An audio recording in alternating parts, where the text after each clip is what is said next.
बिस्मिल्लाहिर्रहमानिर्रहीम अस्सलाम वालेकुम।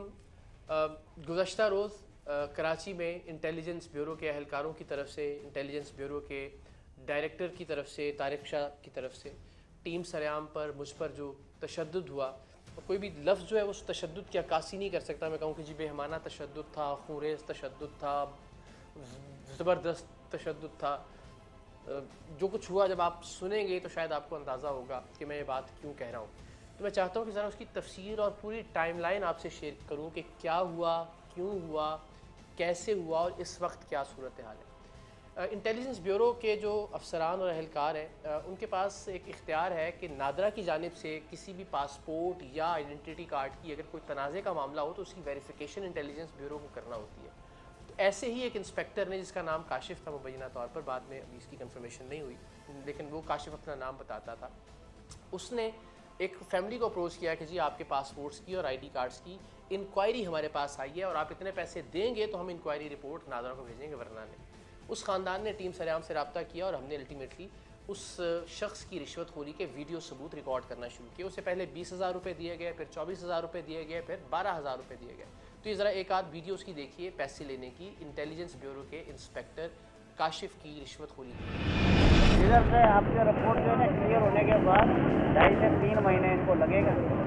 मतलब 1 2 3 4 5 6 7 8 9 10 11 12 13 14 15 16 17 18 19 20 21 22 23 24। तो ये मामला था, इंटेलिजेंस ब्यूरो का एक अफसर रिश्वत ले रहा था और हमारा ये ख्याल था कि इस रिश्वतखोरी को हमें इंटेलिजेंस ब्यूरो के आईबी के आला अफसरान की नॉलेज में लाना चाहिए, ताकि इदारा एक हमारे नज़दीक उसका वक़ार है, उसकी साख को मजरू होने से बचाया जा सके।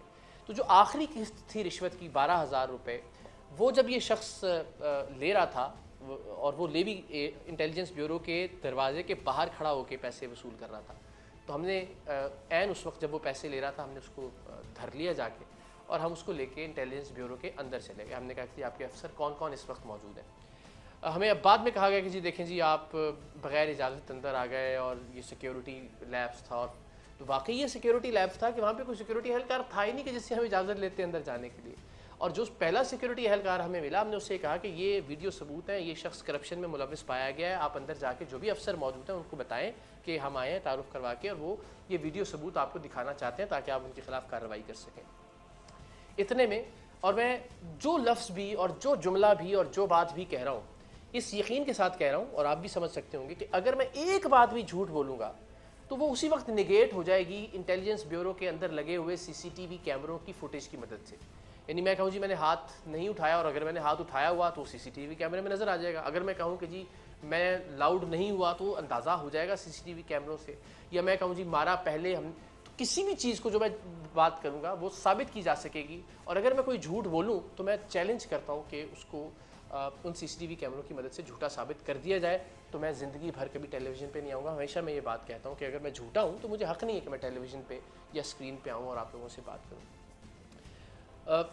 जब हम ये बात कर रहे थे उन अहलकारों से कि आप अफसर को बताइए, तो एक साहब अंदर से जिनके हाथ में एक वॉकी टॉकी था, वायरलेस था, वो आए। उनका नाम था रिजवान शाह, जो बाद में मुझे पता चला जो डायरेक्टर GIT हैं कराची के। अजीब सिगरेट पी के काले होंठ और एक टिपिकल एक जो अफसर होता है उसकी लुक। आते उन्होंने कहा कि जी क्या मामला, हमने कहा जी ये मामला। उन्होंने कहा जी आप बाहर चले। हमने कहा जी आप कहीं भी किसी जगह बैठ के वीडियो देख लीजिए। तो उन्होंने कहा कि नहीं आप ये कैमरे बंद करवाएं, मैं वीडियो देख लेता हूँ। मैंने कहा सर कैमरों के सामने आपने जो भी कहना है, मैं ज़ाती कोई मुलाकात के लिए तो हाजिर हुआ नहीं हूँ, सर के अलावा मैंने कोई बात नहीं की है। मैं फिर वही कह रहा हूँ कि झूठ साबित हो जाए तो मैं मुजरिम हूं पूरी कौम का। तो जैसे ही मैंने कहा कि जी कैमरे तो सर आप प्लीज़ इनके सामने ही जो भी आपने कहना, ताकि अंदाज़ा हो कि एक करप्ट आदमी के खिलाफ क्या कार्रवाई हुई है। तो उन्होंने कहा इनको बाहर निकालो, अपने जो एहलकार थे। और द मूवमेंट उन्होंने अपना ये मिजाज पलटा, पता नहीं कहाँ से ये IB के लोग निकले और उन्होंने हमें मारना शुरू किया, लातों से, घूंसों से, मुक्कों से। एंड मैं फिर कह रहा हूँ CCTV फुटेज से ये बात निगेट की जा सकती है अगर मैं झूठ बोल रहा हूँ कि सब लोगों ने पिस्टल्स निकाले, फिल्मी अंदाज में पीछे से चैम्पर किया और मेरे जो है ना जो बट होते हैं पिस्टल के, वो मारना शुरू किए। मुझे दीवार के साथ पट खा गया, दीवार से उठा के फिर वापस पिस्टल मारी गई। मारने के बाद उन्होंने कहा जी इनकी शर्टें उतारो, उनकी आंखें बांधो। हमारी ही शर्टें उतारी गई और हमारी आंखें, ज़ाहिर हम उस सिचुएशन के अंदर हमने ज़िंदगी में कभी किसी के ऊपर कोशिश की है कि पहले हाथ ना उठाएं, इवन रिटेलिएशन में भी हाथ ना उठाएं। और मेरी तो कोशिश ये थी कि मैं इन लोगों को ज़रा इंगेज रखूँ सो दैट हमारे कैमरे किसी तरह से जो है वो भाग सके, कोई कैमरामैन कोई फुटेज लेके शायद किसी तरह से कुछ बच जाए और मैं मार भले खाता रहूँ थोड़ी देर। लेकिन ऐसा हो नहीं सका। उन्होंने मुकम्मल तौर पे घेराव किया, हमारी कमीज़ें उतारी गई, बांधी गई और बांधने के बाद हमें एक टॉर्चर सेल में ले जाया गया। वहाँ पिस्टल रख के हमारी टीम, जो टीम सरेआम के नुमाइंदे हैं, उनके ऊपर कहा गया मुझे कि आप कपड़े उतारें। मैंने कहा आप देखें ये ज़्यादती आप ना करें, लेकिन उन्होंने कहा गोली मार देंगे आपके नुमाइंदों को अगर आपकी काम नहीं करेंगे। मैंने कहा जी ठीक है आप कीजिए। और दिल में ज़ाहिर अल्लाह ताला की ज़ात जानती थी, मुझे भी था कि मैं कोई अपने किसी ज़ाती काम के लिए तो इस तज़लील से नहीं गुजर रहा हूँ। अगर इस तज़हीक और तज़लील से, जो कि उनके नज़दीक तज़हीक और तज़लील थी, मेरे नज़दीक तो ये एक एज़ाज़, एक फ़ख्र, एक एवॉर्ड, एक तमगा है कि मुल्क की खिदमत के जज्बे के तहत अगर आपको बरहना किया जा रहा है और आपकी वीडियो बनाई जा रही है तो मेरे लिए तो ये काबिल कबूल है।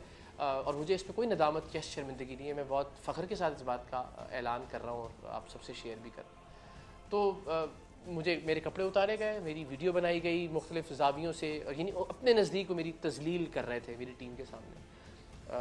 और उस सूरत में कि जब खून मुस्तकिल बह रहा था चेहरे से, और इतनी इंसानियत नहीं थी कि आपको जो फ़र्स्ट एड दे दी जाती, कोई मेडिकल एड दी जाती। हमारा एक मेंबर मेरे सामने मछली की तरह तड़पते तड़पते तकरीबन हमें लग रहा था कि मर जाएगा, और हम सब जानते थे कि उसको गुर्दे का मरज़ है, गुर्दे की पथरी का, और उसको वो सिर्फ एक दरख्वास्त कर रहा था कि मुझे पेन किलर लगवा दें, और वो कह रहे थे कि ड्रामा कर रहा है, उससे और मारा जा रहा था उस तकलीफ़ के ऊपर। फिर सबको करंट लगाए गए, सबको बरहना करके, और दो जो हमारे नुमाइंदे हैं उनके मखसूस आज़ा पे वो जो करंट वाली मशीन है वो लगाई गई, जो अभी तक ब्लीड कर रहे हैं, इस वक्त भी खून निकल रहा है उनके मखसूस आज़ा से, नाजुक आज़ा से। इतनी बर्बरियत, इतनी वहशत। अगर हमने कुछ गलत किया था, एक लम्हे के लिए फ़र्ज़ कर लिया जाए, तो हम पे मुकदमा दर्ज किया जा सकता था, हमें अरेस्ट किया जा सकता था, हमारे कैमरों को जो है वो कन्फिस्केट किया जा सकता था।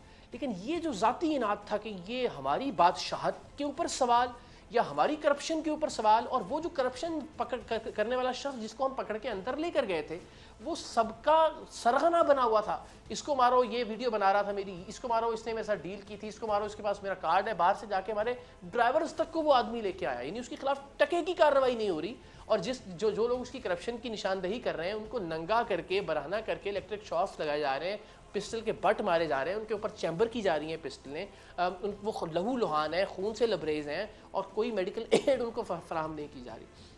तो ये सारा कुछ होता रहा। लेकिन आप ये ज़रा तसव्वुर कीजिए कि ये एक दिन में तो माइंड सेट नहीं बना होगा ना। ऐसा तो नहीं होगा कि अचानक से उनको गुस्सा आया और चले अचानक गुस्सा 4-5 मिनट है, थप्पड़ मारा, आपने गोली भी मार दी, तो चंद सेकंड का इश्तियाल होता है।